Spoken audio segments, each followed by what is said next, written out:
if you think about JP Morgan Chase, to pick an example, not to pick on them per se, but they're kind of a big bank that everybody's familiar with, made close to $50 billion last year.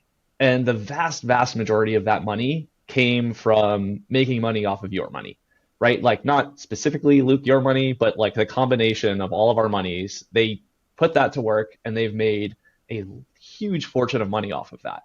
And the question is like, why do they get to make money off of your money? Why don't you get to make money off of your money? And I think that at like a very core level is the problem that DeFi is trying to solve, which is how do you take all these jobs that banks are doing that inherently take a lot of money to do, and we can get into those details if you think it'll be interesting to the audience, and make it possible for you to do that without the middleman.